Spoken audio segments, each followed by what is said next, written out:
Evening, everyone. This is the Policy Curriculum Committee of Portland Public Schools, and we're meeting today. It's September 28th, I hope I'm right with that. And we're waiting on a couple members of the committee, but maybe we'll just do a quick little intro of staff and the members that are here, and then we can get started. I'm Aura Russell-Better, District 4 school board member and chair of the committee, and maybe members of the committee can go, and then staff.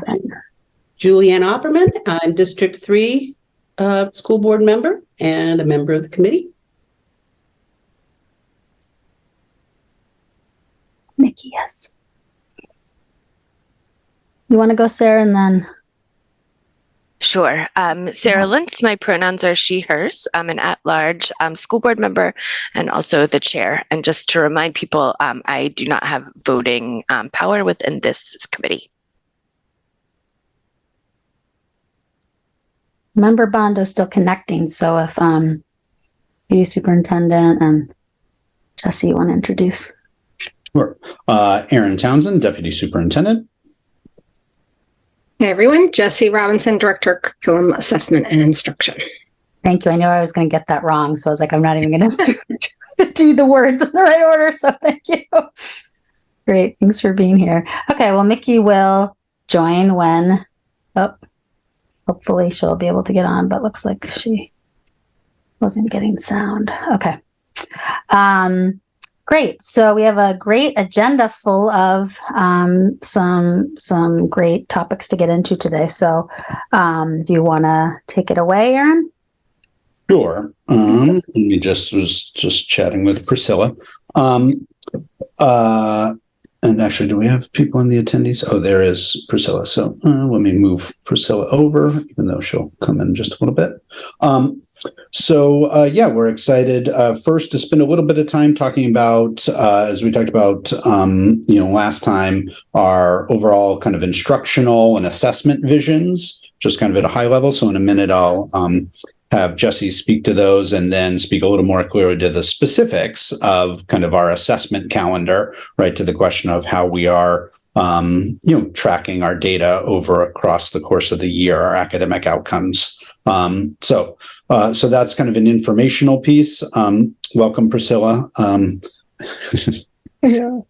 And then, so we'll spend a little while with that as just an informational piece for the committee and then, after about half hour or so, probably we'll turn towards the discussion around the policy around homeless students and education of homeless students. So thanks, Priscilla. Priscilla, we have about half hour or so before we'll get to your agenda item if you need a few minutes. And then we'll wrap up with a little bit of just kind of the work plan, some of the legislative updates and so forth from our attending the Drummond Legislative Update Conference earlier this month and so forth. So can talk a little bit about where we go from here. And, we have that policy tracker that we have together. So that'll just be a little bit of business at the end. But thank you. Member Bondo, do you want to just quickly introduce yourself? Because we just did that while you were trying to join. So I just want to make sure you could also. Oh, thank you. So yeah. I am Nikki Bondo, a school board District 1 rep, and also the vice chair of the School Board of Education. Right. Yeah.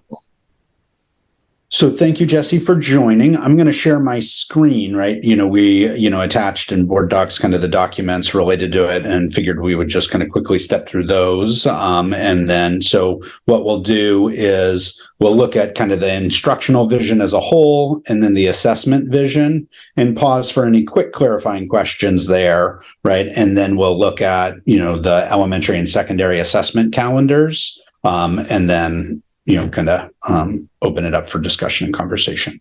All right. So I'll share screen. And Jesse, you can take it away. Oh, sorry, hang on, wrong one. There we go. All right, awesome. Great. Thanks for inviting me. Excited to be here and talk to you all about this. So this is our instructional vision. This really is sort of like we like to think of it as like, what does it look like and sound like and feel like to be in classrooms?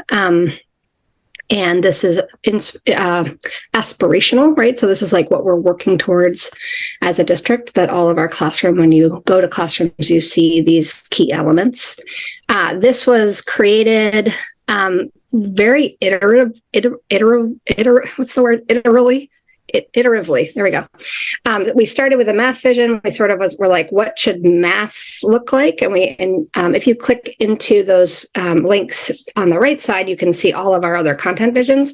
So we started with math, then we did science. It kind of goes a little bit in, you can see our math vision. So we had like a vertical team of math educators, math coaches, teachers, leaders, and built the math vision based on research and based on our own experience. And then we built the science vision in the same way. And then we built the social studies and then a few other ones. And what we began to see is these commonalities across all of those visions. And so then we decided to make an overarching instructional vision.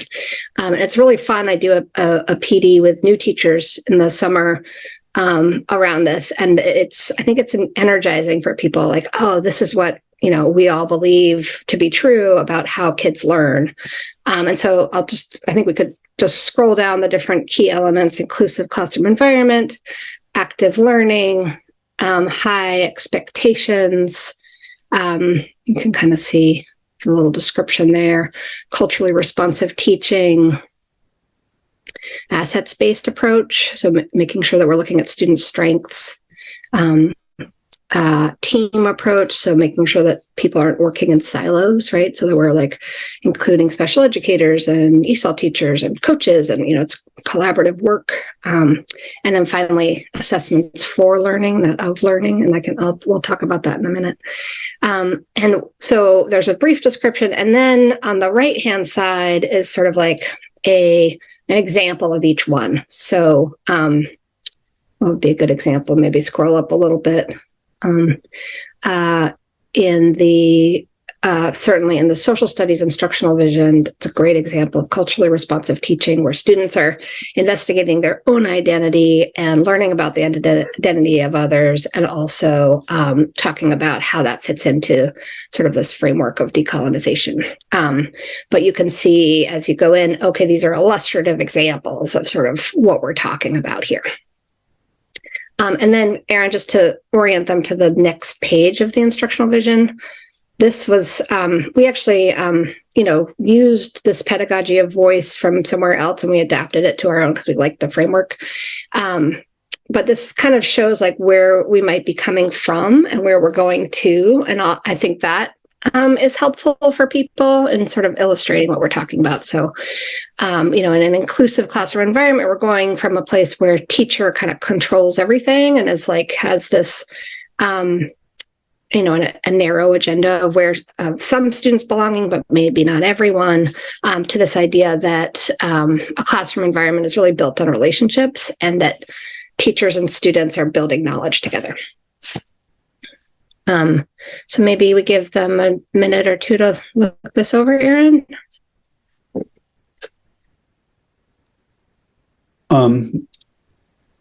Yeah, I think let's go to the assessment one, just to kind of build off that, and then we can give just a pause moment and any kind of questions, kind of clarifications to help understand. So the assessment strategy is one of the documents that we built, again, collaboratively with stakeholders from across the district. It was a really amazing process, I thought. And this is the strategy, and really I think the intro is pretty great to read. I'm not going to read it to you, but I think the kind of guiding framework is that we use assessments as a way to learn about what our students are thinking, about about how we're teaching, that it is not an evaluative. I mean, obviously there are times when it's evaluative, but for the main purpose is so that we learn about how we're doing in classrooms and schools and at a district level. And that, I think, for some is pretty new and a pretty different approach to looking at assessments. And then I get really excited about assessments. But the guiding principles help guide our work as well, because I think, I actually rolled out like the fact that we're doing interim assessments with math teachers on Wednesday. And people want to know, why are we doing this? Like, why would we collect data that we might not use as much as like our like cool downs or our exit tickets, right? Why would we collect this kind of big picture data? And so it's our intention to be super purposeful about every assessment that we give students, because we know you have to be intentional with the time that you take from instruction, right? So if you're going to give an assessment, it has to have a really good reason. And so, most of our assessments are instructional. There are some that have an evaluative purpose. We make sure that we provide clarity at the district level or at the school level to make sure that people know why they're giving them. And that we don't use, this was like a really important conversation for everybody. Like, we don't use assessments to exclude kids from rigorous content, that we don't kind of use it to track, say, okay, low, medium, high, right? You get this and you don't get this. So that was really important as part of this framework. And then we talked about quality. And this was also very great conversation. It has to be standards aligned. It has to be rigorous and aligned to grade level content. It has, to the extent possible, instructionally aligned. Like, that's what it means to be quality. And that resonated for math teachers just yesterday when I was talking to them about this. Like, oh yeah, like, we're going to assess what I actually taught. Like, that's helpful to me. Unbiased, obviously, that's an important piece to put in there. And then this one that I think making clear is like the useful level, a useful level of detail. I have opinions about assessments that are kind of a black box where you can't go back and see what students were assessed on, because then you can't reflect on how they did. So really important that teachers can see the level of detail. And then the final bucket is around equity. So making sure that that educators are part of this positive data culture, again, where we're reflecting on our instruction and using that to ensure that students are accessing grade level content, that's in a cycle of learning, that students aren't taking assessments when they're not prepared, and that we use the data to respond to and redress disparity. And so we make sure that we're looking at demographic data when we're looking at assessments. And then again, that we have different assessment cycle lengths. So basically what that means is, like, sometimes you assess every 10 minutes to check for understanding in your class. And sometimes you assess at the end of a class to assess that class period. And sometimes you assess in the middle of a unit, right? So like, you're assessing at different times for different purposes. And that, again, helps ensure that we're providing access to grade level content along the way and reflecting on our own practice. So, questions? Clarifying questions, right, Aaron? Yeah, let's just do briefly, because we want to get into the actual assessments. I know, this conversation came from, what are we actually doing to track and monitor progress? So we have, specific assessments to talk about in content areas. So we want to get to that. But just any quick clarifying questions on the overarching vision, right, around instruction and assessment specifically. Go ahead, Julie. Thanks. Great way of looking at student learning and teacher reflection. The only way teachers can get better is if they think about what they're doing. And I guess, and when in that reflection, is it concrete? Is it a written reflection on each student in a regular setup so that this teacher can remember what they thought a couple days ago or a week ago, and all? Or is it just left it up to the teacher? So I would say, yeah, I mean, obviously teachers are reflecting on assessments on their own, but when we come together as a data meeting, I think best practice is they look at the assessment and then they reflect on it, and then they use that information to plan forward, right? So as a team, you're talking about, okay, what's the next thing that we're going to do? And you write that down. I guess my other question on that is talking about getting together with collaborative team approach, because that's really important in that way of doing assessment. That's the teachers and the other educators, social workers, et cetera. Are they all part of that? It's just content area teachers or classroom teachers that are part of that assessment of students? And I guess the reason I ask that is, do the social workers and ESOL people and others who might have an interest in some of the students there, are they present to do reflection on learning so that it's more comprehensive? Does that make a sense? Yeah, absolutely. So absolutely, the ESOL and the special ed teachers are at the table. I think that's critical, especially in looking at student work and looking at assessments, assessment data. The social worker, I think, when it's relevant. So when you're looking at data at an IEP meeting and social worker there, or you're doing RTI, right, process. So yes, I mean, I think the idea is that it's a team approach. Mickey? Thank you. Thank you, Jesse. I have two questions here. Okay, those are the standards pedagogy to voices, right? And if understood is that, built by the vertical team and the coaches, everything. So now on the teacher side, do the teacher has a space, as an open space, like a freedom space or space to build something differently on their own? They just know how to reach the goals. So when I see the standards, do they have some open space to add some of their own input or building on the different ways? Because, that's just a guideline. Those are the standards. But, each of teachers, they have their own, expertise and ways they really want to reach out those goals. So do they have a space open for them to creating and adding on that pedagogy to voice? Absolutely. I think that it's important that we have a common language for what we're trying to get to. But I would say within that, obviously, every teacher brings their own passions, their own personality, their own, way of teaching. That is what makes education an art, not a science, right? So there's, of course, people bring their own selves to the work. Okay, great. Yeah. And when we talk about the assessment, I mean, those assessment for us to be able to measure the success of that process, those assessments are most like a questions, or they're really bringing students to more a critical thinking mindset where they can, making some challenge and solving issues.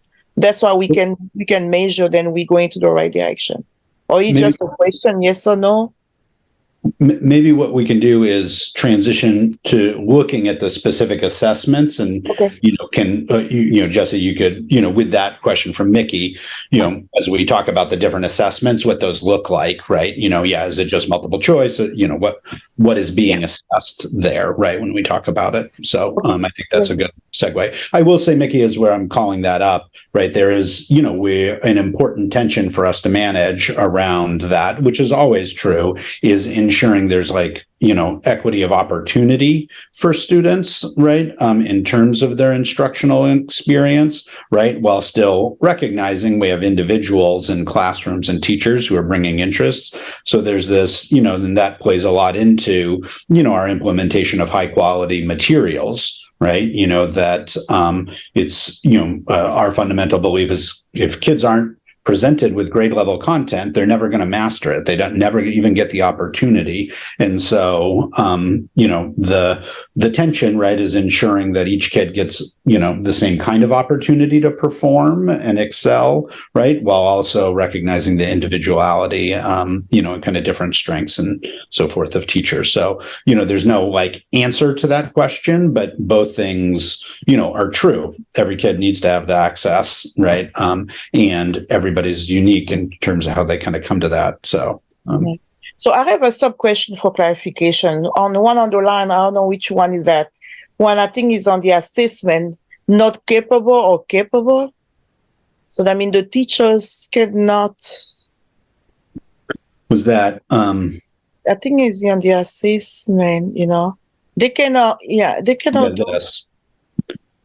Yeah, to categorize students. So can we just go a little more detail on clarification that? I mean, one day, what really understand, what I really understand from the line is that what's the meaning of not capable? I mean, about assimilation, about comprehension, about the way the material is being taught, or just the way, or to grade, or something they're failing to their grade. So what's those capable and not capable here? Then the teacher cannot. So this is a statement that just kind of is a warning in some cases to say like, and in the past that this is how assessments have been used, is to say, okay, this kid they're not performing well on this assessment, so therefore they're not capable of performing on this assessment. So then we would exclude them from having access, which is what Erin is talking about. And this is saying we don't use assessments in that way, right? So assessments are not used to categorize students as capable or not capable, but to instead, let us know how we're doing in terms of teaching them, but it's not used to exclude kids in any way. Okay. Yeah. Okay. Thank you, Jess. Yeah. So Jesse, let's start with the elementary assessment calendar. And again, I think, just collectively managing towards time, because we want to, just understand these, what's being used right now. So. Great. So we are adopting a new foundational skills curriculum, CKLA, and these are assessments that we use to assess foundational skills. Early Bird is an online assessment, K1, and they are a new program out of Harvard. It's an amazing assessment. I love it. And the literacy coaches and teachers generally like it. There's been a little bit of hiccups with like administering it, but we're getting through those. So the Dibbles is kind of a stopgap because Early Bird is building towards K1 and 2. And we do this beginning of the year, middle of the year, end of the year. We have great support from Early Bird to reflect on that data and then share with teachers and do the same reflection with teachers. Then we have dyslexia screeners that we use sort of at different ones at different grade levels to make sure that we're, meeting the state requirements for that. And then we are, while we give unit assessments in all grade levels, we're collecting them at grades 3 through 5 in math 3 times a year in 3 units. And this is kind of what I was talking about assessments aligned to instruction. These are assessments that teachers would already be collecting data on. And so we're just collecting it sort of at the district level, so we can look at it at the school level and the district level to see how we're doing. And then these are just to call out some of the assessments that are being used at the classroom level. So these are more formative assessments. The ones above are called interim assessments that are done, 3 times a year. These are built into the curriculum that we have. So IM has cool downs and checkpoints that are standards aligned and again aligned to the instruction, and EL has mid and end of unit assessments that all teachers will be giving this year that are adopting EL. Oh, and CKLA. they have a slew of assessments that are aligned to the curriculum as well, and these are embedded in the curriculum. And then we have our summative assessments. So these are state or district level. I think all of these are state. So the Maine through year reading and math assessment, access is done in January. The MEA science is done in the 5th grade in the spring. And then pre-K assessments, there's a bunch of those there. I might botch it if I get into this too deeply, but I do know that I know most about Teaching Strategies Gold, which is a progress monitoring assessment that assesses the developmental sort of progress of kids. It's really intensive, and that's the one that I've been most involved in. And the other ones are, I think, the pre-last is about English learners, and then the other two, if you have questions about them, I can find out from Alyssa and get back to you. Yeah, those are done on entry. Yeah.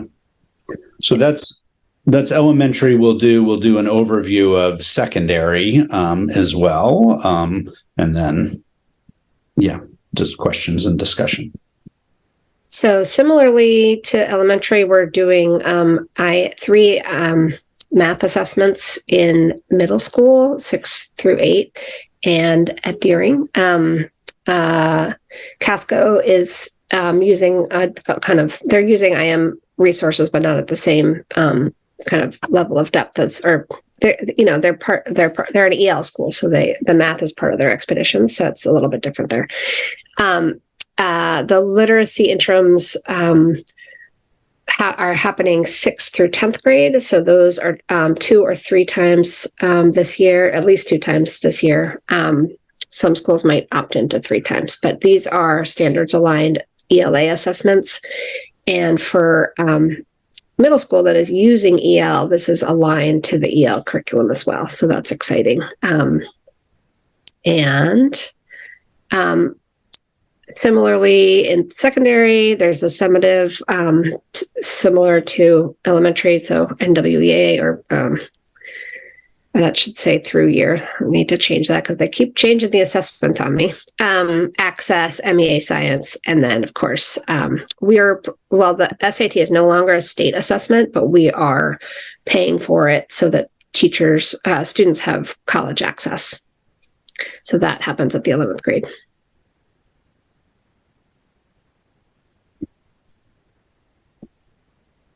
So let's pause there. Open up the floor for any other kind of questions. So these are tools. And I would say just, this is a must, like in many ways, we are building capacity to have these systems be functioning and consistent across teams and grade levels in schools. So, it is, I would, not just in Portland, but, I would honestly characterize Maine as having a weak data culture, represented by the Maine state website, which is hard to find data on, right?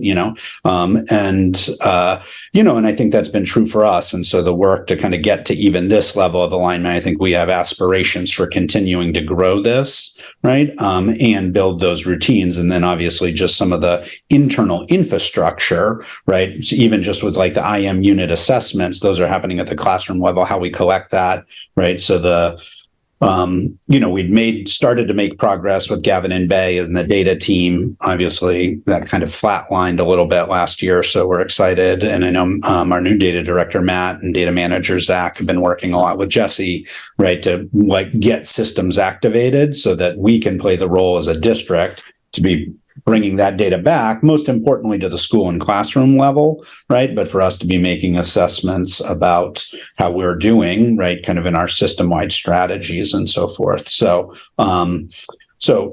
excited that we've been able to build some coherence, right, as we've been making some of these determinations around curriculum and capacity, and that's going to be, I think a big focus as we continue to move forward, and really should be part of the foundation for a system, that's, ensuring equitable outcomes for all kids, this really needs to be foundational. And that's something that's, I think this trajectory, and I know Mickey, being on the curriculum committee for a number of years, right, has been, this legacy that we've been starting to do. We went from a system with no consistency around curricula, right, to starting to build that. And so Jesse's been a great leader in that way, and getting there on the assessment front too. So, Julianne?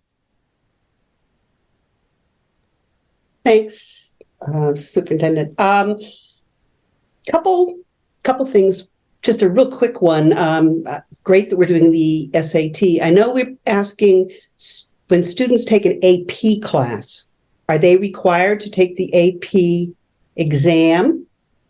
And if they do take the AP exam, we are paying for that as well for any student who takes They are not required. We can share. We did do some work relatively recently in the curriculum committee to modify that.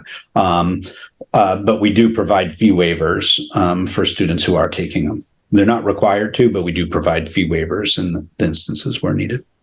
Okay, so if a student does, I guess the one piece is not when students are not prepared to take an assessment, and that, developmentally, students are at different places in the year, so not everybody's going to be ready in November. They might be ready in February, or they might be ready in June, or July, for that matter. And I guess my question is, what happens as we go through the year if they're continually not gaining and closing the gap to be able to be prepared to take the assessment?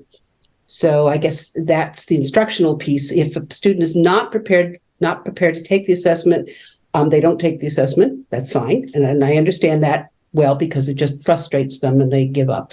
But if they are not prepared, can they take it again?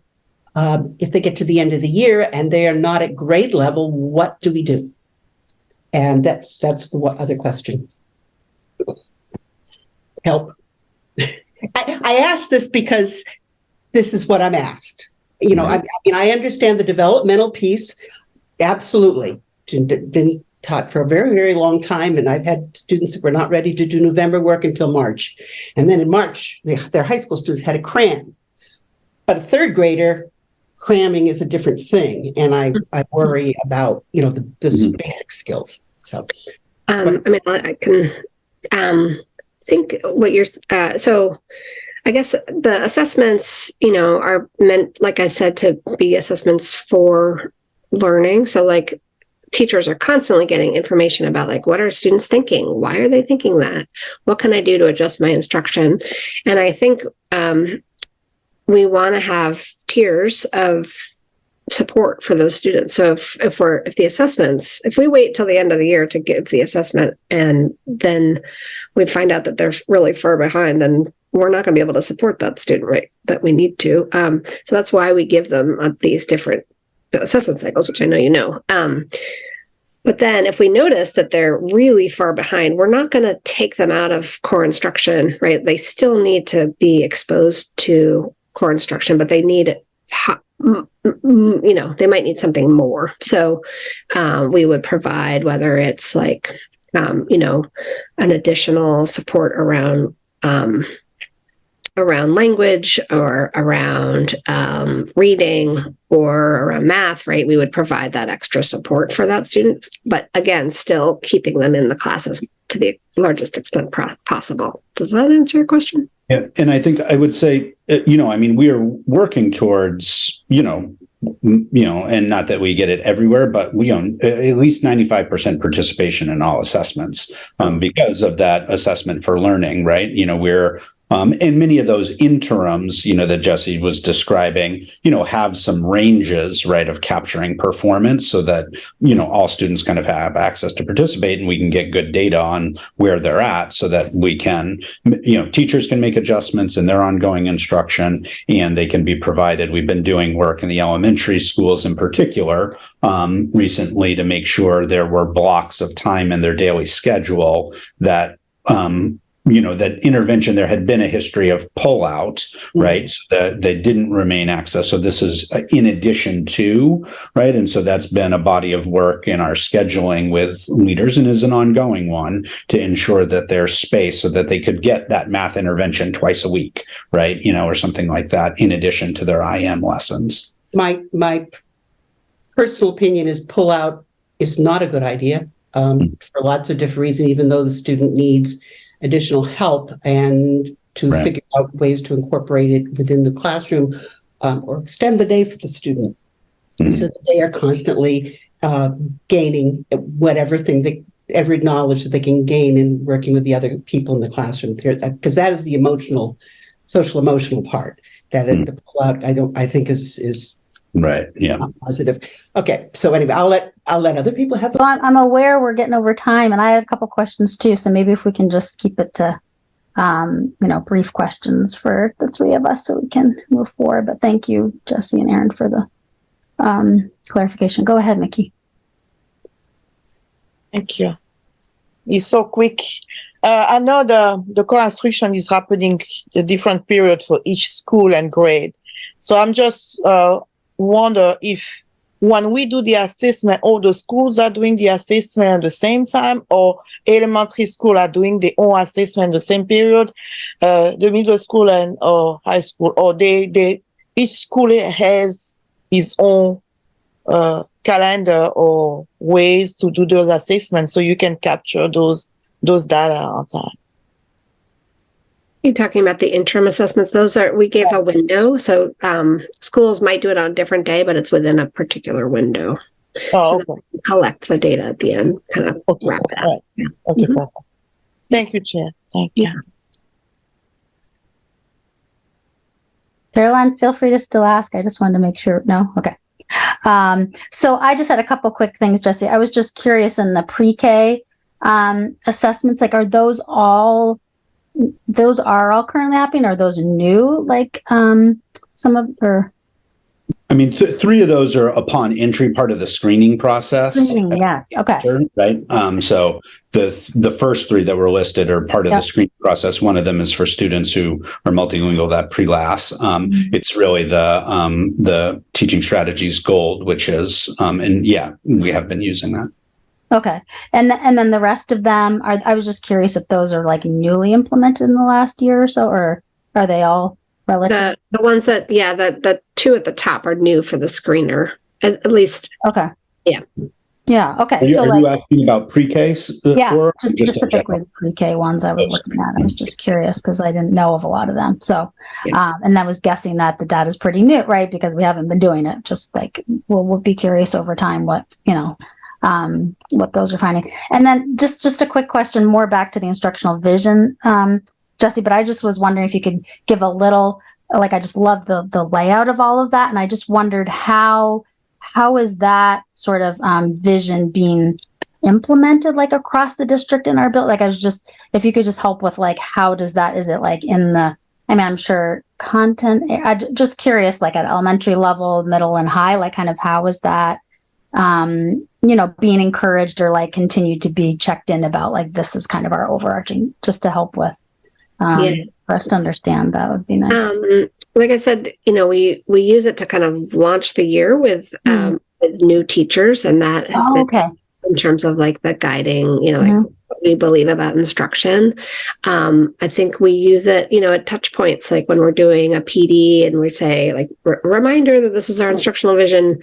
Let's go deep into this one area. I would say we more use the content visions because those are, they're more actionable, I think. If I'm teaching math, I want to know what actually am I doing? And so if you look at the math ones, you're I am celebrating when people make mistakes and not, things like that. And so I think the overarching vision kind of connects it all, but I think probably in reality use the content ones more on a regular basis. Yeah. All right. Thank you. And Julie, do you have one quick so we can? I have a question and it's not very long. Okay. there's a lot, there's so much, and Jesse and I will get together and explore more. But the question I have is from my understanding that some schools in the district do not necessarily participate in all of these tests. If, for example, in literacy, is that, some school might say we do it, or is they might do the test, or they might have the structural vision, but they might choose not to follow a particular curriculum. Is that accurate? So all of the assessments that are on here, all the schools are going to be doing them.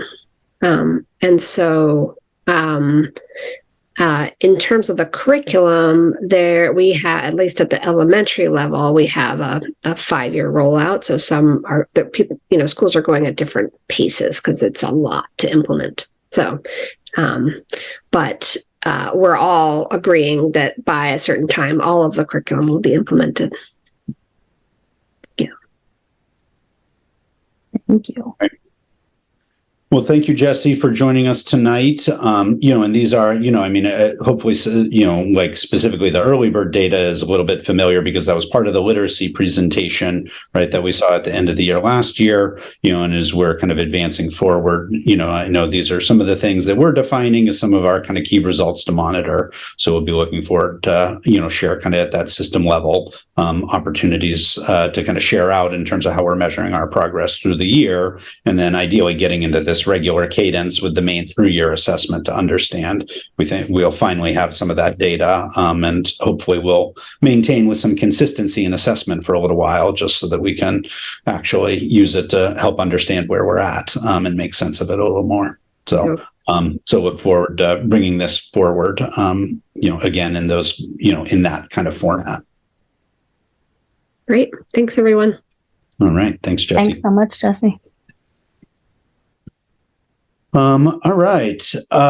So welcome, Priscilla, when you get to a place and to join us. So we had, very briefly, we had just like a regular, standard kind of, district monitoring. I forget the cadence, and Priscilla could potentially share like however often, we get state monitoring pieces. And so it kind of came forward to check in on where we were with our policies relating to McKinney-Vento. And so that led us last spring to kind of evaluate where we were at. And we took an initial look at that.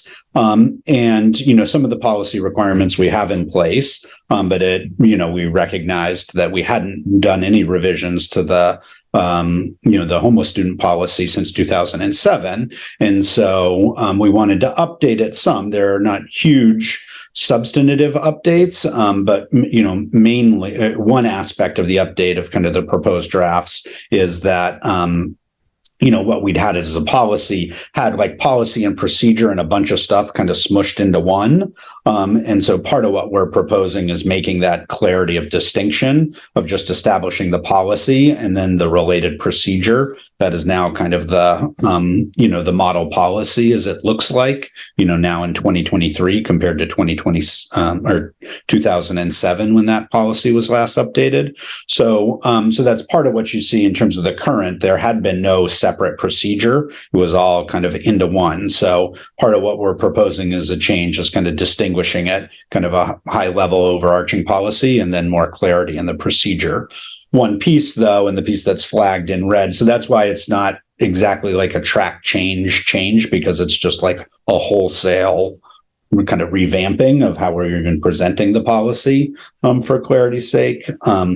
Though we did add one thing above and beyond the model policy, and that's what's flagged in red in regards to kind of attendance. So it is stated in our compulsory school attendance policy, as is stated in state law, in which,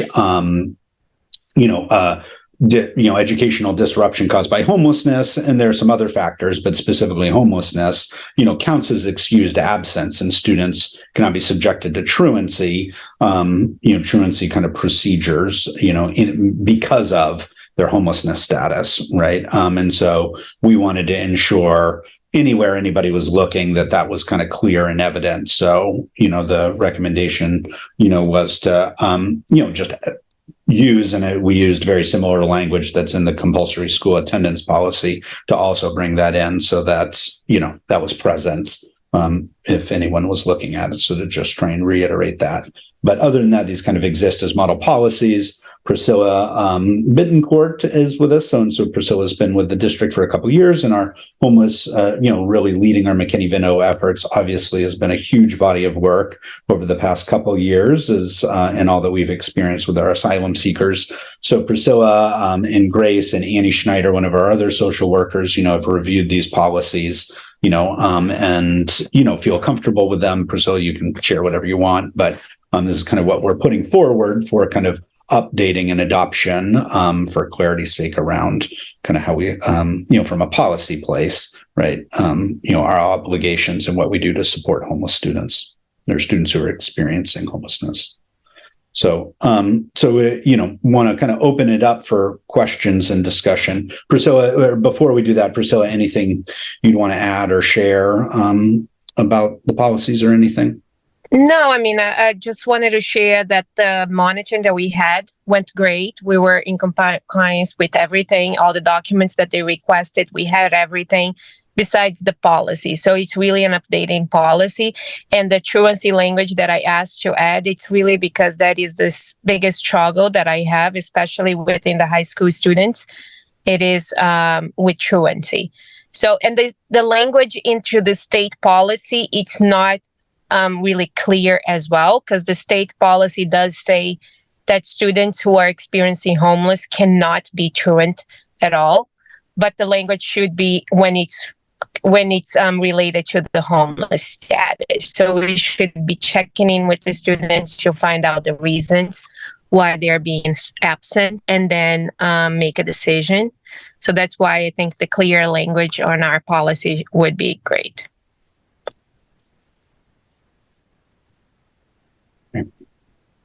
Go ahead, Julie. It's much, much better, Priscilla. Much better. I mean, reading the two of them, I understand it. It does seem to put a little more onus on you as an individual, because it says you will, but at least it tells people who to go to much better than the previous one. And there are a lot of places that were, so I think it's a much better policy. I just have a quick question, and thank you, Priscilla, for just the overview. And I do think that clarification you just mentioned is important. I just am looking at it where it says disruption resulting from homelessness is an excused absence and shall not be subject due to these absences. I'm just wondering, do you feel like, does it allow just sort of the subjective determination if something is related to homeless? Because I can think of all these things that are related to homelessness, but I don't know if you think like laying those out, like thinking about like not having access to bathing, not having, things that are, maybe just somebody reading it may not think of all those things. I know, but I just wonder what you think about that. Do you feel like it's okay that it's sort of an open vague that allows? Yeah, because I mean, you can't really list it if you think about it. So when a kid is experiencing homeless, there's so much that can affect in attendance. It could be that. It could be that just last week I met with a student that was embarrassing to go to school because their friends found out that he was homeless. So it could be so many things. We could provide transportation, but transportation is just a little piece, So that's why I think it is important to be checking in with the students, like the social emotional learning team from that school, be checking in constantly and really finding out why are they missing. So that's why in the policy, as much as we try to be clear in the language, we're never going to be clear enough because we couldn't list reasons, It's really determining to each school. So I'm working a lot with the truancy and the staff now, because that it has been my focus this year, to really understand why we're having challenges when it comes to students experiencing homeless and the truancies. Okay, so it's really flagging. We want to not be seeing that's happening, right? That kids are being kind of this truant because we're considering it, and so that helps me understand that really. Yeah, putting out all the details isn't necessary. I just wanted to make sure that wasn't going to keep people from, making the connection that, of course, homelessness. It shouldn't. Yeah, it shouldn't. Okay, great. Thank you for that explanation. Anybody else have a question before I'll go to you, Julie? But just want to make sure. Can we have Chair Lentz and then you could go, Julie? Of course. Okay.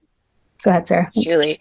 And Priscilla, I am just curious. I know the state has its own language, but like homeless student as opposed to a student experiencing homelessness.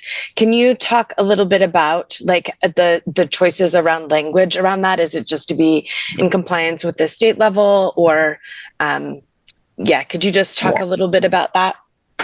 So to be in compliance with the state policy, we really had to say students who are experiencing homeless should not be truant. That is the language. But when you talk with the state, all the meetings that we had, even when they came from the monitor, when they explain about the truancy piece, it's always when it's related to homeless. When it's, that is the pieces. So, for example, is the student not coming to school because they moved to another district, they found a place in another district and they cannot get transportation? Is it because of shower, things like that? So that is the biggest difference. But like I said, the state policy doesn't mention that. Oh, and my question was more just the term homeless student versus student experiencing homelessness. And go ahead, Aaron. Well, just, so not related to truancy specifically, but just in general, in the language that we use in the policy, right? Is there anything from a mandate, kind of like compliance perspective that would require us to use that? Or if, we aspire to use kind of student lead with like, students who are experiencing homeless as opposed to homeless students, right? Is the descriptor that kind of defines them. So that, I think, part of my response, and then Priscilla, I don't know if there's anything else you might share, but I think the titling of the policy is one thing, right? Just in staying consistent with kind of the what's the thing called that has just the list of all the policies and the coding systems and so forth, right? But I think within the text of the policy, it would achieve the same aims for us to revise it. So it said, we led with students experiencing homelessness. But I don't know if there's anything you have, Priscilla, that would prevent that. No, I think you're correct. That is, we usually say students experiencing homeless, and the state uses the same language as us. But I think you're correct. It's just the title. Yeah. So I think like in the policy, we could say recognizes its obligation to provide a free public education to students who are experiencing, to children and youth who are experiencing homelessness. It adds greater dignity, I think. Love that. And I think it's just like homelessness is not always permanent, right? So I think just I would be in favor of swapping the language within the policy to be student first. Yeah. Great. Yeah. Julie, did you have another question? Well, my question is more general, Priscilla, because I don't know you and I don't know a lot about the program, but you see a lot about Lewiston's little piece here and there that, and you mentioned something about showering. Do we have ample resources and places for students who are experiencing homeless to have access to that? Do we have arrangements with the Y or other places so that they are prepared and not embarrassed if something's coming up?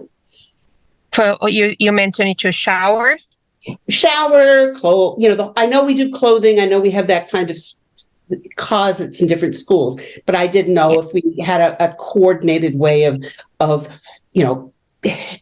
student walks into the high school, student walks into the junior high, and they need a shower. So last year we coordinated with the social worker team. The social worker department was able to speak with all students who were in those situations that were needing a place to shower. And it was offered to them a place. Majority of them in the high schools can go by themselves. And then, for example, for Scott, the social worker there would help the little ones. So it was targeted to some students that we knew it was needed, and they needed that space. And we contacted parents. We got the authorizations for parent and all that. And for the students who had access to the Y, which is not all of them at this point, we were able to provide swimsuit and all that. So the students asked. We created a relationship with those students, and they were able to ask us for everything that they need. And then with our grant that we just got it, which it's done by now. We were able to buy a lot of the basic needs, a lot of the personal hygienes, and I have that stocked in case student needs.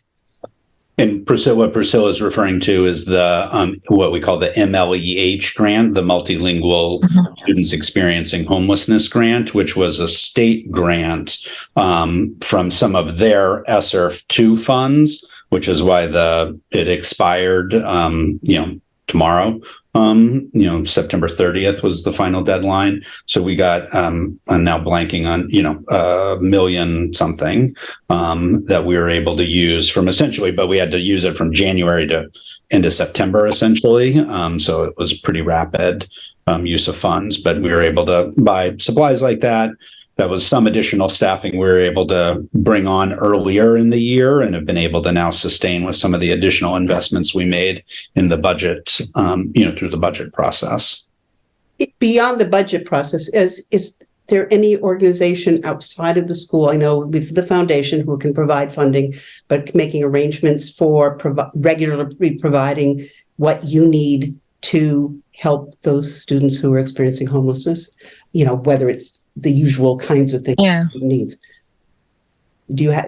Yeah, we work with many organizations. We have MERC, Maine Immigrants' Rights and Coalition. They take care of the Salvation Army, which is like a shelter right now. It's about 77 people. We have the resettlement team that works providing services to all motels and the family shelter as well.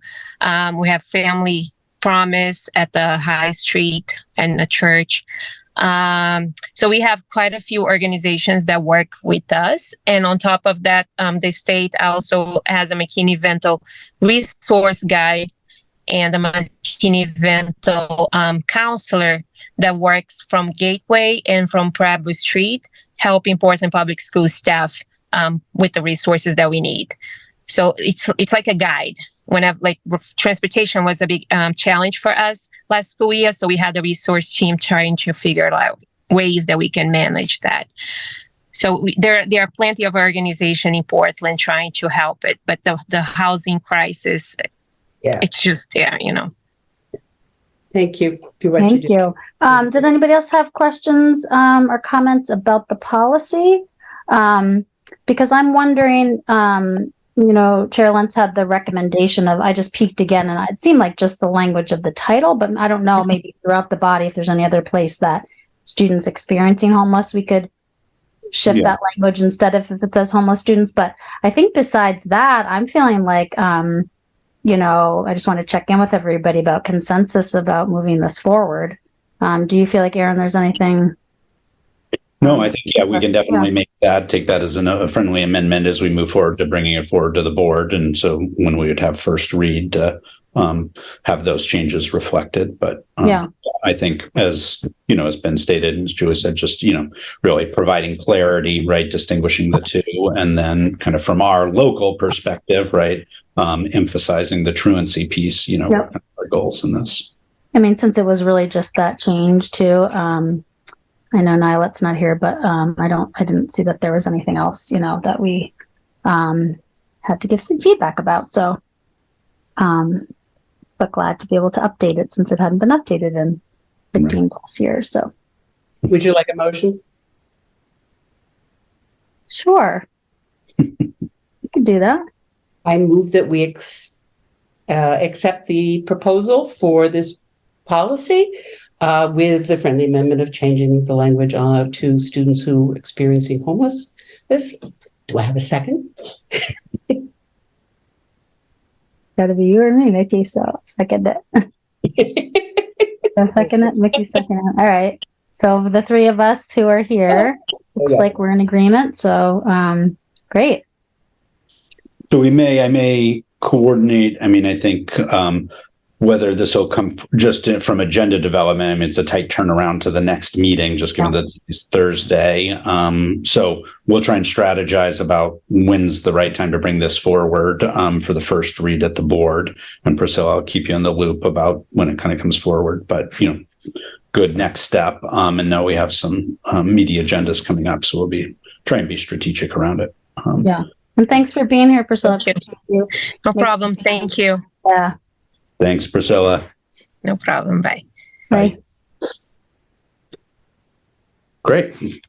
All right. So just with our last bit of time, the last agenda item is, just looking at that. So that policy book. So you guys are now proud owners, I think, many of you, and maybe Mickey, you haven't gotten yours yet since you were away, but big binder for you for policy. And then now have the,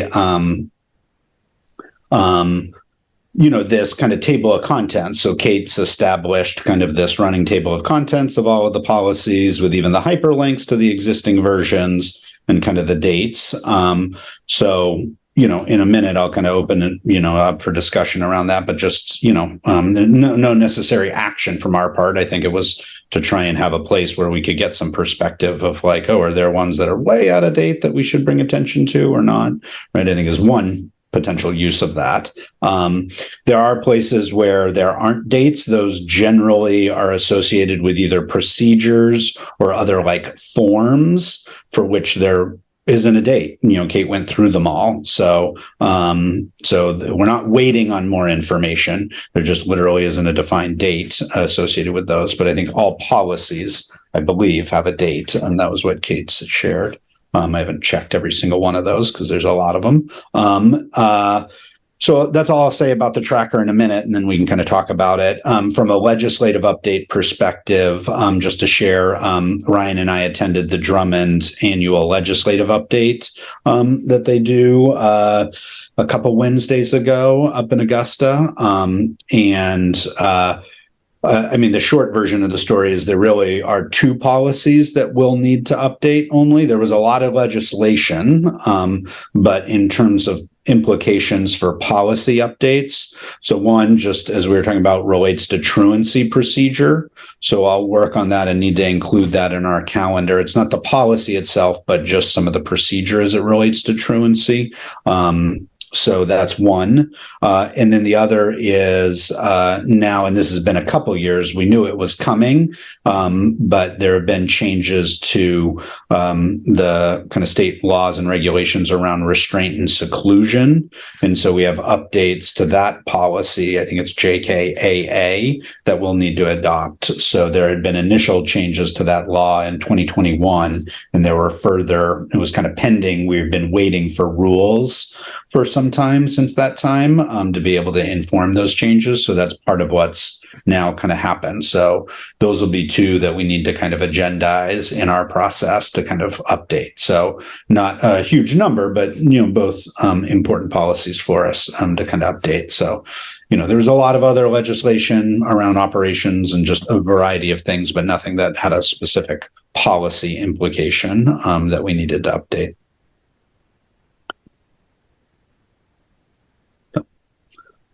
So questions about any of that, or, I think that'll just on the update side, that'll suggest some revisions to kind of our calendar of when we want to take, just on the policy side of things, just in terms of our work plan.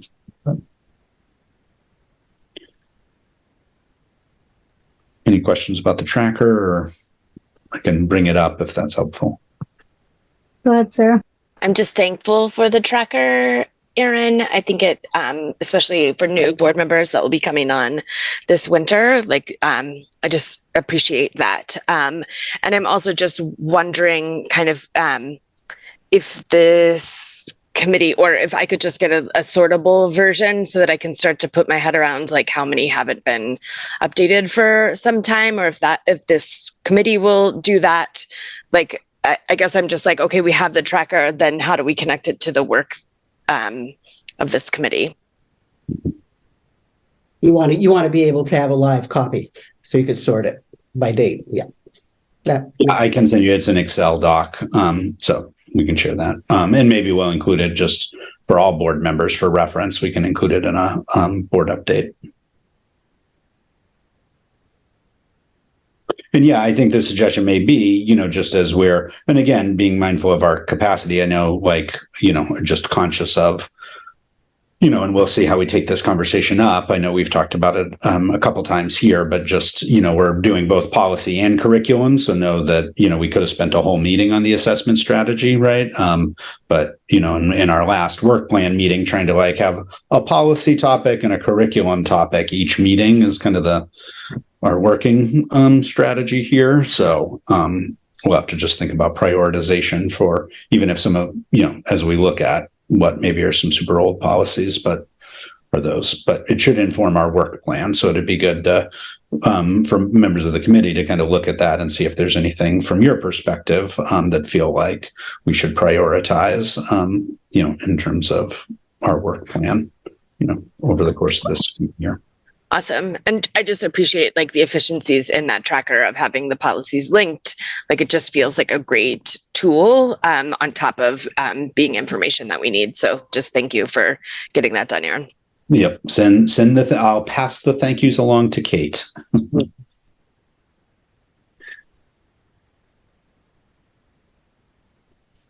If there's nothing else, I have a suggestion on policy beyond that, not of a way to become informed a little bit more. There's a Learning Policy Institute, which exists from at Stanford area. And I just listened to one on safe schools yesterday. Very good. Talked about the seclusion issue and special ed and all. And that it's free. And they're having a series on safe schools. So, and what works and what doesn't work. It's research based stuff. So just a thought, if anybody wants that link, let me know, please. Yeah. Did you have another question, Sarah? Or is your hand still? Okay. Okay. Well, so yeah, I'll make sure that, there's kind of an Excel version. I mean, Kate will maintain kind of the master version, but we can send you a version. Anyway, I'll double check with how that'll translate to make sure the links still work and all that kind of stuff, or whether, anyway, I'll figure out technically how to accomplish that, in terms of, certainly can get you one. I'm not sure how that'll impact the linkage, right, in sharing of the document, but anyway, so can do that. And I think, the ask is kind of to, just look through that and see if there are others we'd prioritize. But I'll, work with, I want to consult with Jesse Applegate about the restraint and seclusion policy updates. And I think the truancy one may be more straightforward and probably would bring forward sooner, just because there's, it's a little bit of kind of cut and paste from the state updates, just in terms of being in compliance with that at that level. So that's one that I think we'll probably look to bring forward sooner, and then the restraint and seclusion one after that.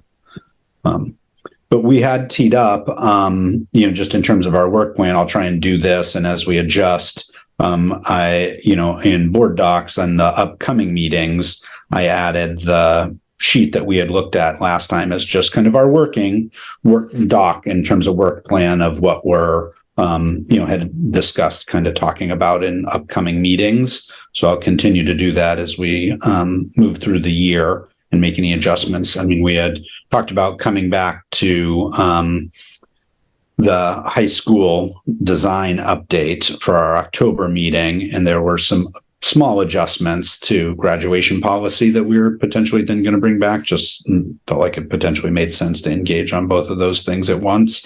We may need to address the truancy changes as well, but that could be relatively brief just because that's pretty much directed from the state level. But I know we are I talked with Ryan today, we're going to do a little bit of an update for the board at the board meeting for all board members on Tuesday around high school design, not an in-depth thing, but just a quick update. So I don't know if that changes things, but Julian. Was there a meeting today about that? Yeah, we had a high school. Yeah, we had our first design team meeting of the year. Yep. Mm-hmm. Yep. So we've launched and all that good stuff. Yep.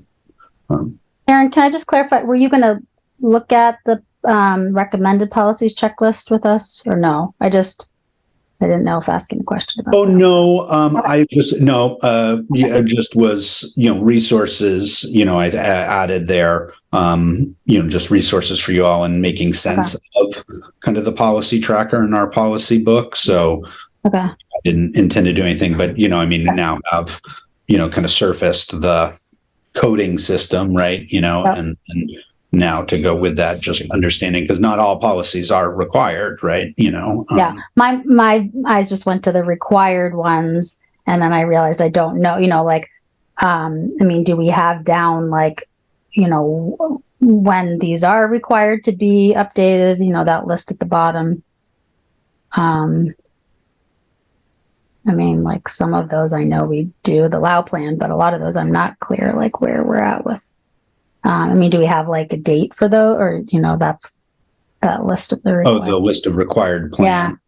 Yeah. Mm-hmm. Where we're at with those, I guess is my question. Yeah, I know even things. Yeah, we're working on the comprehensive emergency management plan. The comprehensive education plan. It would be interesting. Which one does that? Yeah, I don't know what that is. Yeah, so I think that part of what I'm working on with Ryan is developing a board calendar that would have regular things at the same time every year. So I think I would like to take these policies and build it into that calendar. But I don't think it exists now. So, but I think I would like it to. Mm-hmm. So I think, Erin, maybe it's also you and I maybe looking at those policies and seeing what's here already and what has to be done.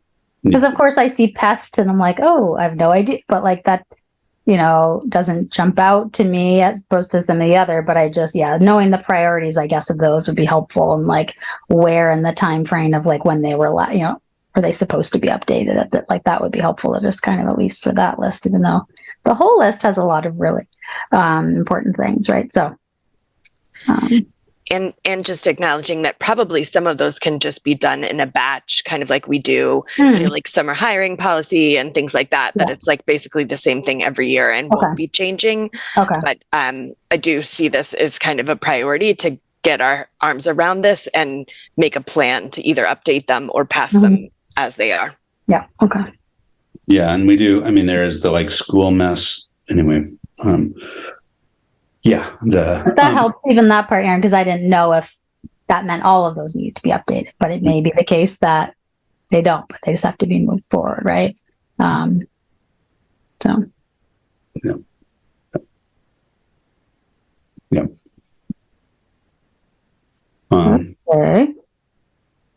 Okay. Well, I think, I know we're, to Sarah's point, have been working towards trying to align these kind of calendars, both for the overall board calendars and what is kind of routine business that we need to ensure, is just, and the first meeting in October, we need to X, Y, or Z, right? Or need to have scheduled in at some point. And then the kind of trickle down to committee work as well. So, so that'll, continue to inform kind of our work plan here a bit. But I think, we can, if folks want to, after the, the kind of update we give, if it makes sense to folks, we'd still have a more full discussion a little bit about the high school design plans. And I think it would be good to start to get deeper into specifically by that time, I don't know if by the end of this month, we're still awaiting some guidance from the state about the integrated consolidated high school application. So that law has been passed. It's not effective until October 25th. So we're still waiting on some guidance from the State Board of Education around that and DOE. But I think it'd be good to start talking a little more in depth about that and the implications of that as we get into the design work more than, we'll do next week for the full board, where it'll just be a brief update on kind of the work plan for the year.